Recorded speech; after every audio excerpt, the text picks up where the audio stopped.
Con el saludo para Carlos Manuel Estefanía y los oyentes de la tertulia de Estocolmo, el magazine radial en español que hacemos desde Estocolmo al mundo por FM 91.6 MHz, Radio Buchirca.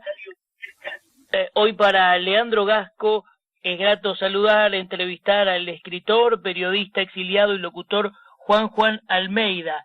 Buenas tardes, qué gusto tenerte. ¿Cómo estás, Juan Almeida? El gusto es todo para mí, Leandro. Un gustazo siempre conversar contigo y con tus oyentes, claro está.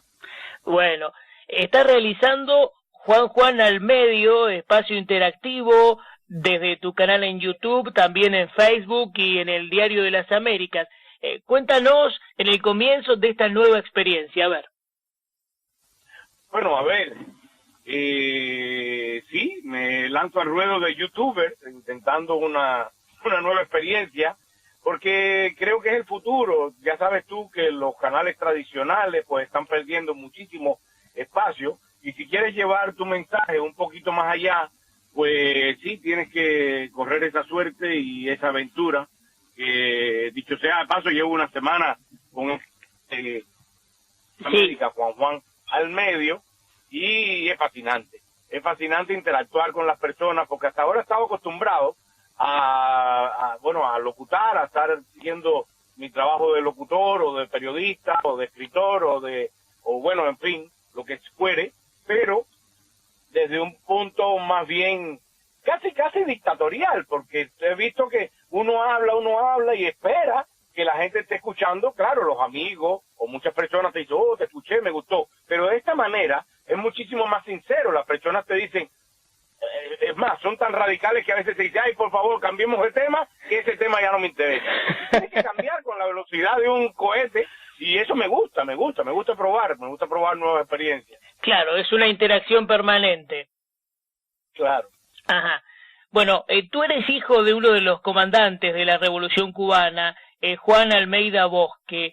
¿Cómo lo definirías desde lo personal, familiar y también desde su puesto político? Bueno, como lo personal, te puedo decir que siempre estaré orgulloso de ser hijo de un hombre como fue mi padre. Desafortunadamente murió, pero para mí al menos dejó un legado de mucho amor y de mucho respeto, y me enseñó muchísimas cosas de la vida, sobre todo en cómo enfrentar algunas luchas sociales que él, quizás de un punto de vista diferente al que yo pienso, pero también creo que intentó lo mismo, acabar con las diferencias sociales, acabar con las diferencias raciales.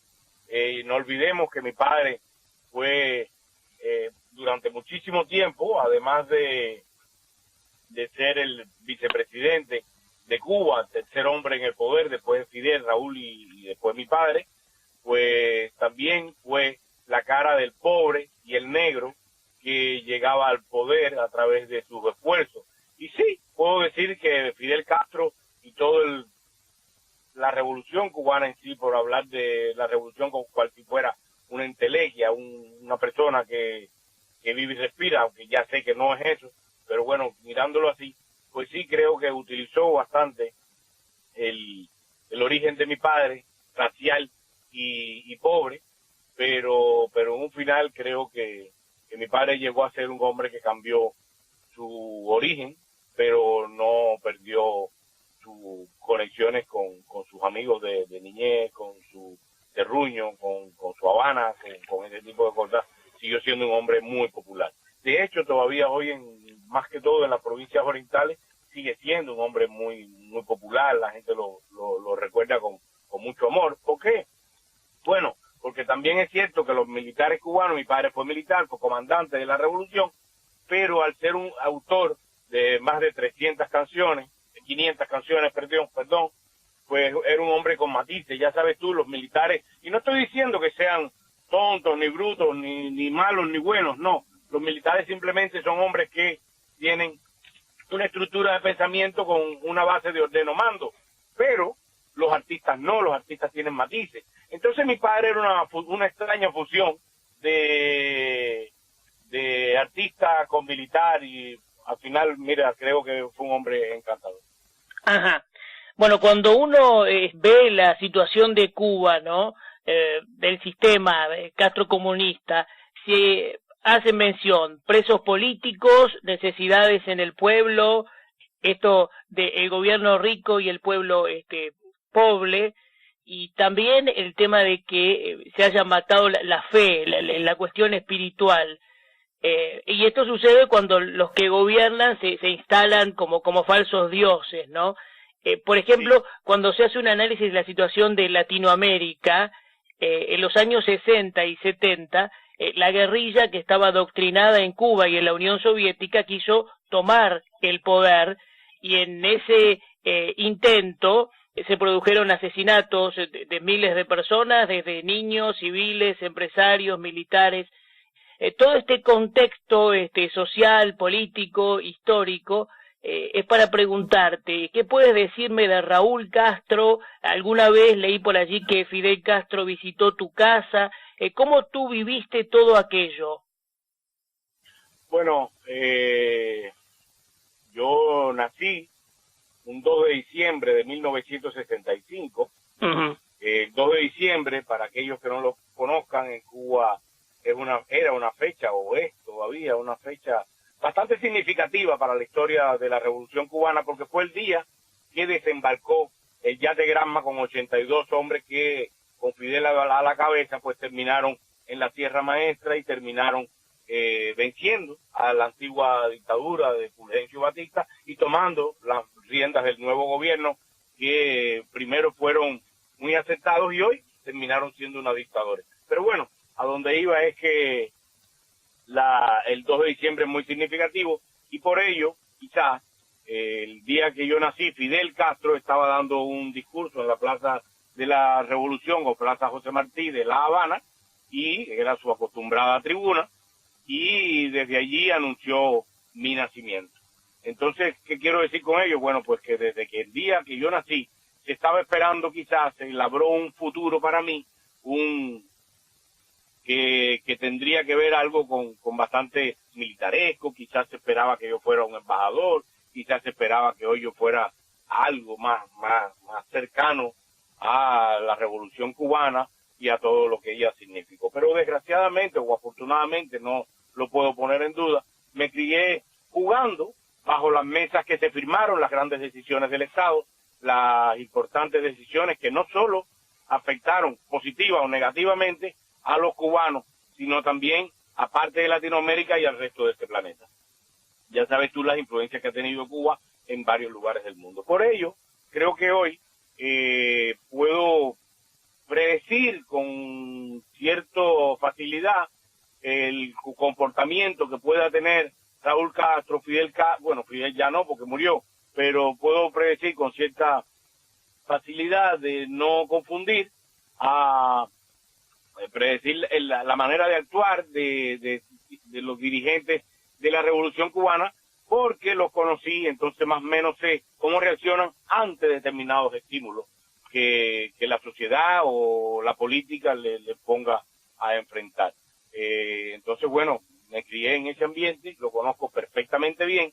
No obstante, te puedo decir que cuando yo tenía 5 años, mis padres se separaron, y como nosotros somos 3 hembras y un varón, y la familia de Raúl Castro son 3 hembras y un varón, estoy hablando del matrimonio de Raúl Castro y Vilma Espín, sí, y del matrimonio de mi padre y mi madre, pues tenían la misma cantidad de hijos, 4 hijos, entre ellos 3 hembras y un varón. Yo nací el 2 de diciembre, como te dije, de 1965, y Alejandro Castro Espín, que es el menor de los hijos de Raúl Castro y Vilma Espín, pues también nació el 29 de julio, pero de 1965. Ese cincuentón que hoy vemos que es el hombre más poderoso que tiene Cuba en este momento. En fin, que por esas razones, a los 5 años, cuando mis padres se separan, pues me lleva Raúl a vivir a su casa, y ahí viví por muchos años hasta la adolescencia. Entonces conozco perfectamente a esa familia, a Fidel Castro, por supuesto, visitaba muchísimo esa casa, lo vi muchas veces, y todo marchaba bien hasta que luego yo siento que, bueno, primero creo que haberme ido a estudiar a Moscú y terminar en el año 85, vivir todo el proceso de la perestroika y el glasnost, vivir cómo fueron cambiando exactamente los presidentes, porque se fueron muriendo, primero Brezhnev, después tuvo Chernenko, después Andropov y después Gorbachev, pues ver toda esa transición de poder y de mando y esos cambios estructurales que hubo en la sociedad de la extinta Unión Soviética hasta llegar a ser lo que conocemos hoy como Rusia, pues, y todo el campo socialista, porque también visité mucho Praga, estando ya ahí en ese lugar, pues quizás esas influencias pues no le gustaron mucho a determinados dirigentes cubanos que continuaban una línea que no era la que yo veía, que se veía venir al mundo y que era lo que estaba sucediendo. Escribí un libro, Memorias de un guerrillero desconocido cubano. Esta es una novela testimonial, ¿no?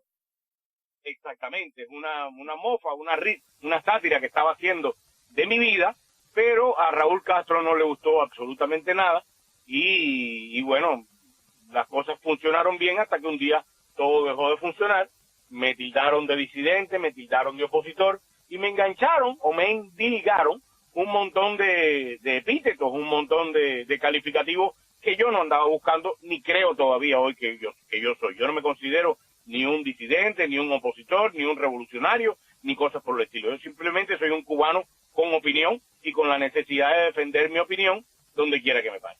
Claro, en el 2004 te impiden viajar al extranjero y después ha habido detenciones también. También detenciones, también hubo que me expulsaron del funeral de mi padre, precisamente por orden del general Raúl Castro, gracias a Eusebio Leal, al doctor Eusebio Leal, un hombre a quien considero muy respetable, pues me dejaron ver el cadáver de mi padre, pero estar en el funeral, no, Raúl Castro me votó, me puso de ahí. Qué terrible. Sí. Y sobre el libro Memorias de un guerrillero desconocido cubano, cuéntanos cómo fue esto. ¿Tú lo escribiste? ¿Esto se editó? Sí, este libro, bueno, afortunadamente se agotó. Quisiera hacer una reedición, pero bueno, ando, ya sabes, buscando todo lo complicado que es vivir en este mundo de ofertas y demandas, y entonces, bueno, es complicado buscar alguien interesado, es complicado buscar editoriales interesadas, dinero y todo eso, incluso para hacer la edición por mí mismo. Pero bueno, el libro funcionó muy bien, el libro era simplemente una burla a la manera que yo vivía, yo me estaba burlando de mí. Lo que pasa es que, como te dije, como viví con Raúl Castro desde los 5 años hasta que llegué a la adolescencia y me fui a estudiar a Moscú, pues todo esto hizo que tuviéramos un roce. A él no hay manera. ¿Me escucha? Sí, perfectamente. No hay manera de hablar o describir mi vida infantil sin hacer mención a un Castro, porque estuvimos siempre juntos.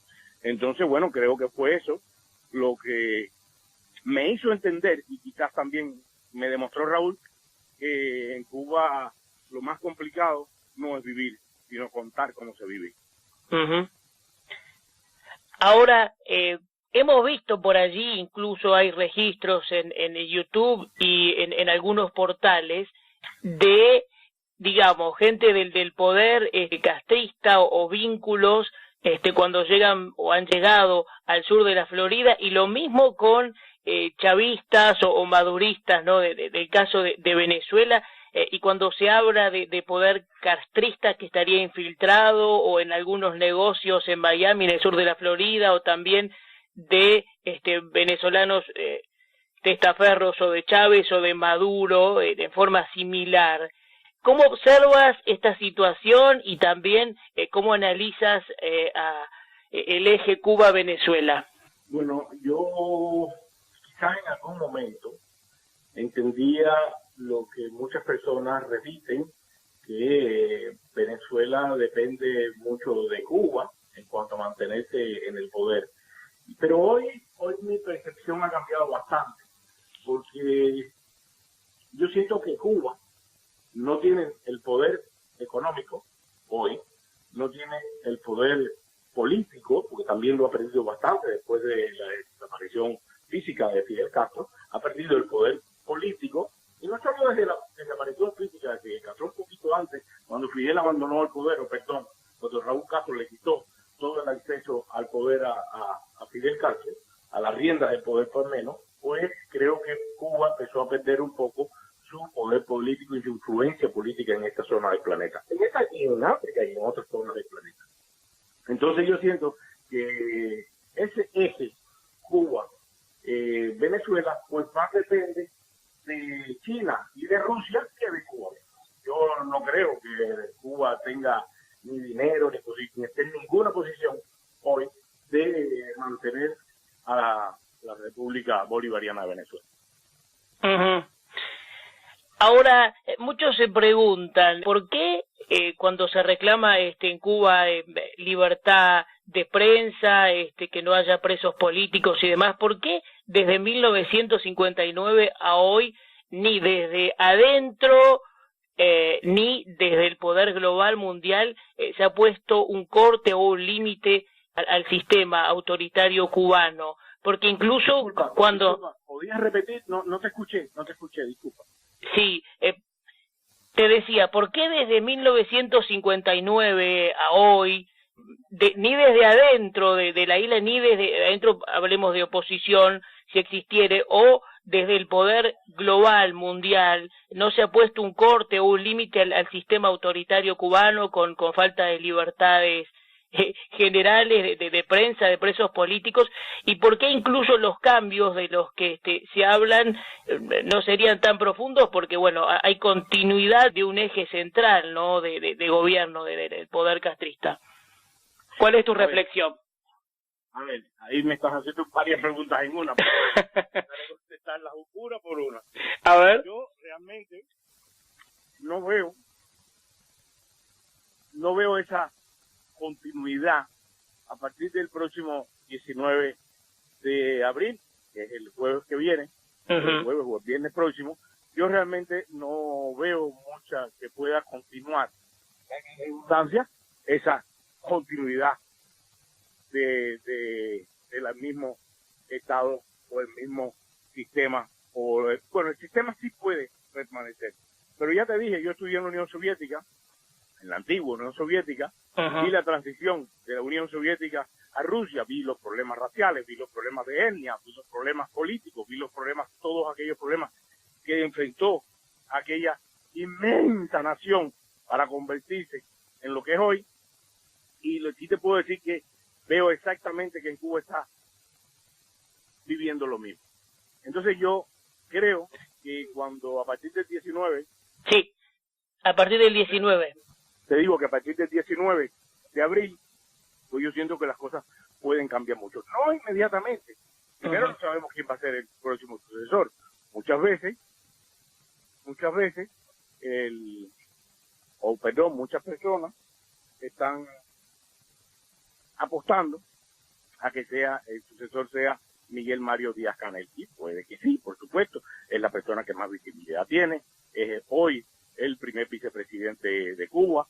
Es casi perceptible que pueda ser el próximo sucesor de Raúl Castro. Pero no olvidemos que en iguales condiciones hay varias personas. En iguales condiciones que Miguel Mario Díaz-Canel, por ejemplo, Lázaro Espósito, está Lázara Mercedes López Acea, está Bruno Rodríguez Parrilla, hay varias personas que pueden ocupar ese puesto que próximamente dejará Raúl Castro. Entonces yo, al menos como lo veo, es que en un momento de mando, como sucedió en Moscú, pues el sucesor, quien tome las riendas del gobierno y del Estado de Cuba, pues comenzará a llevar su manera de gobernar dependiendo o consultando todas sus decisiones con Raúl Castro, que permanecerá en el Partido Comunista de Cuba, frente al Partido Comunista de Cuba. Y claro, comenzará a dirigir de una manera, pues digamos que obediente hacia Raúl Castro o hacia el grupo de poder. Y con todas sus decisiones, desde las más intrascendentes hasta las mayores, pues las tendrá que consultar. Pero con el paso del tiempo, Y no digo que serán 20 años ni 10 años, yo como mucho le auguro un par de años más, pues creo que en un par de años, mucho menos, aquella persona que logre el gobierno en Cuba, las riendas del gobierno en Cuba, pues tendrá que empezar a tomar sus propias decisiones. ¿Cuáles serán las primeras decisiones que tomará Díaz-Canel o el que vaya, el que sea presidente en ese momento? Pues las decisiones intrascendentes.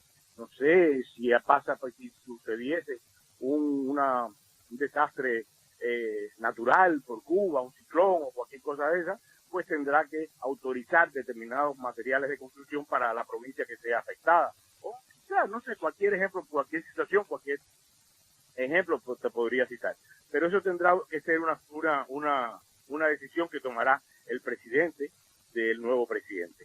Y en ese momento en que esa persona pueda tomar su primera decisión, entonces se romperá la cadena de mando. Porque no olvidemos que el día 19 y 20, que será el fin de la legislatura, que terminará con el mandato de los Castro, pues, bueno, con el mandato, estoy hablando con el mandato como presidente de los consejos de Estado y de ministros, ya no del partido, claro está. Pero cuando termine ese momento, no solo, y eso para mí es lo más importante, no solo cambiará el presidente, también cambiará todo el grupo de gobierno, o gran parte de él, y eso es mucho más importante que el presidente. ¿Quiénes serán los ministros? ¿Quiénes serán los 5 vicepresidentes? ¿Quién será el secretario de Estado? ¿Y quién será el primer vicepresidente de Cuba? Para mí eso es muchísimo más importante. ¿Podemos aventurarnos en algún momento a que Cuba no tenga más restricciones, a que haya no más presos políticos, a que funcione la justicia y a que haya también algún día los juzgamientos que correspondan, ¿no? Mira, yo soy muy optimista. Entonces, y conozco a los cubanos, porque soy cubano, conozco mi país perfectamente porque lo recorrí desde una punta a la otra, conozco cada pueblo, conozco cada provincia, conozco cada río, conozco cada rincón. ¿Por qué? Bueno, porque con mi padre recorrió la provincia y yo siendo un muchacho, después joven, después grande, pues tuve la posibilidad de conocer a toda la isla. Y te puedo decir, cuando como tome las riendas del gobierno, el próximo 19 de abril, el sucesor, sea quien sea, pues tendrá que tomar algunas medidas de impacto. Medidas de impacto que ya están tomadas ahora, claro está.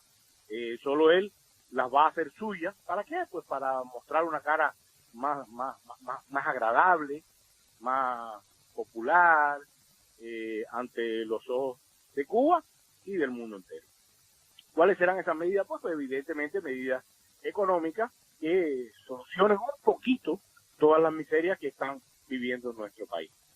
Ahora, lo que no veo en poco tiempo es que veamos una mejoría en las libertades civiles y el trato a los derechos humanos. Eso yo no lo veo a muy corto plazo, mucho menos que le den espacio a la disidencia o a la oposición, porque desgraciadamente, y ese es mi punto de vista, yo no soy un profesor, ni tengo una bola de cristal, ni cosas por el estilo, pero desde mi punto de vista, la oposición, yo sé que pierden su vida en las calles, yo sé todo lo que están pasando, pero yo no veo que tengan un proyecto que sea agradable o que sea seductor a los 11 millones de cubanos que están descontentos. No, y además también hay un manejo histórico central de la inteligencia también del gobierno Castro comunista. Claro que sí, por supuesto tienes toda la razón, pero en ese punto, y qué bueno que lo tocas, no podemos olvidarnos que el grupo de poder en Cuba, quienes manejan ese país, quienes tienen realmente el trono, el cetro y la corona, se llama Raúl Castro, se llama Ramiro Valdés Menéndez y se llama José Ramón Machado Ventura. Ellos son los que manejan ese país, ellos son el grupo de poder en Cuba. Pero Raúl Castro, que por cierto pasará a la historia como el hombre que saturó a la población cubana con medidas de papel que nunca fueron tomadas, tiene 86 años. Ramiro Valdés tiene 87 y Machado Ventura tiene 88 años. Entonces, por ley de la vida, no creo que le quede mucho tiempo, ni de vida, ni de poder, ni de estabilidad intelectual. ¿Y tú crees que ellos pueden haber, entre comillas, preparado cuadros? Por supuesto que sí, que han preparado cuadros. Uh-huh. Vemos generales como Ulises Rosales del Toro, vemos generales como Leopoldo Sintra Frías, en fin, vemos varios generales que sí, claro, han sido preparados, pero también, porque todo en la vida lleva un pero, la generación de la sierra no es la que está gobernando hoy. Esos señores, en lo que estuvo incluido mi padre, pues han muerto, están muriendo o morirán próximamente. No, yo me estoy matando yo, ni quiero que se mueran. No, yo estudié leyes, yo soy más partícipe y más afín con la justicia que con ese morbo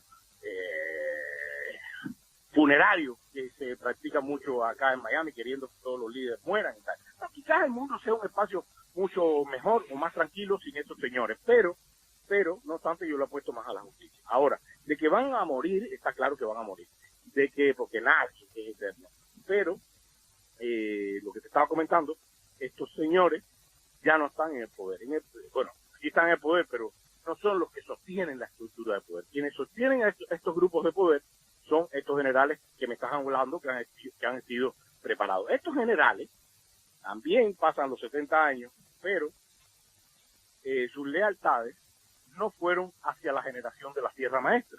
No tienen ese mismo nivel de comprometimiento que tenían Fidel, Raúl, Almeida y Ramiro y esa generación. No es el mismo nivel de comprometimiento. Estos hombres son mucho más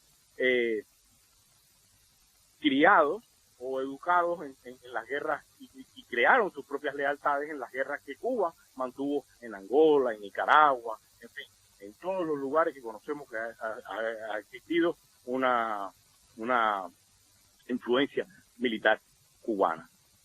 No obstante, quienes hoy sostienen a esas personas también en el poder son personas de 50 años para abajo que también son generales, que también están llevando las riendas de la economía cubana, que también están en los puntos claves del manejo del gobierno, del Estado y de la nación cubana. Entonces, esas personas no crearon ni siquiera sus lealtades, ya no con la Sierra Maestra, tampoco con las guerras de Angola. Esas personas no participaron en nada de eso. Esas personas que hoy sostienen la estructura social y gubernamental cubana, pues crearon sus lealtades en las escuelas que tuvieron, en los bares que fueron, en las novias que tuvieron, en el vivir diario, porque fue otra generación. Entonces, por supuesto, que esas personas están más comprometidas con la sociedad cubana que con sus padres, que con sus abuelos, están mucho más comprometidos con la época de hoy. Y la época de hoy, ellos lo saben, que tienen que dar determinadas libertades al pueblo, que tienen que comenzar a respetar los derechos humanos y que tienen que ser un poco más inclusivos y un poco más mostrar una cara más democrática, aunque no lo piensen quizás, yo siento que sí, que lo tienen que hacer y que lo van a hacer, porque no tienen otra opción. Ahora bien, cómo reaccionen y cómo lleven la política de Cuba, interna o externa, a partir de los próximos 4 meses, pues dependerá muchísimo de la reacción y de la manera en que la administración de Estados Unidos pues mire hacia la República de Cuba y sus nuevos dirigentes. Ajá. Ahora, Juan Almeida, ¿desde qué año estás allí radicado en Miami? Tú eres licenciado en Ciencias Penales, analista, escritor y abocado al periodismo. Estoy en Estados Unidos desde el año 2011. Uh-huh. Sí, y abocado a la comunicación, nos decían. Desde el mismo día que llegué. Bueno, desde antes, desde incluso cuando estaba en Cuba, pero aquí realmente mucho más. Porque en Cuba, pues por mucho tiempo, estudié, me licencié de licenciado, valga la redundancia, en Ciencias Penales. Después me salí, de hecho, por problemas de enfermedad, y estuve un tanto en el mundo empresarial. También viví en Cancún, México, estuve también viviendo en Chile un tiempo, recorrí bastante Europa, África, y entonces quizás eso me dio una visión mucho más global. Ya sabes que a veces no se puede mirar bien el bosque desde el centro, entonces cuando miras un poco y te alejas, creo que tienes una visión un poco más global de las cosas, y creo que eso me enseñó muchísimo a pensar. Bueno, hoy te hemos convocado para reconocerte a micrófono abierto y me gustaría coronar este encuentro conversatorio con tu mensaje especial o saludo para los oyentes que ahora mismo te están escuchando por la radio desde Estocolmo al mundo. Bueno, muchísimas gracias por invitarme a tu programa, que por cierto lo escucho bastante, y te voy a dar una muestra en estos días en mi programa Juan al Medio. Te voy a dar una muestra de lo mucho, de algunos segmentos que he tomado de tu programa, que lo he escuchado, y claro está, gracias a todos tus oyentes por permitirme llevar mi voz y mi mensaje a ellos también. Muy bien, un abrazo grande, lo mejor, ¿eh? Igualmente, esperemos que Cuba sea libre y que merezca todo lo que hace mucho tiempo se le ha negado, y por sobre todas las cosas, que los niños cubanos dejen de vivir alejados de sus padres, y que la separación familiar, que para mí es lo peor que ha hecho el castrismo, pues se solucione, y que los cubanos podamos regresar a nuestro país, porque a mí personalmente no me dejan entrar, que los cubanos podamos regresar a nuestro país, podamos abrazar a nuestras familias y podamos ser como todos los países del mundo. El que quiera vivir dentro, que viva; el que quiera vivir fuera, que viva, pero que todos podamos tener una participación política dentro de nuestro país, una participación económica, que yo pueda votar o elegir a quien yo quiera, o a quien yo considere que me pueda representar, incluso viviendo fuera, que pueda ir a mi consulado a votar como cualquier ciudadano de este planeta por aquellas personas que yo entienda que deban llevar las riendas de ese país. No quien yo entienda, también quien entienda a mi vecino, quien entienda a mi amigo, pero lo que sí debe terminar es que mis amigos, los amigos de mis amigos, mi familia, incluso yo, nos hayamos tenido que ir de Cuba porque nos hayamos empujado. Eso no es normal, ni es bueno. Eso tiene que terminar. Que así sea. Muchas gracias. Gracias a ti.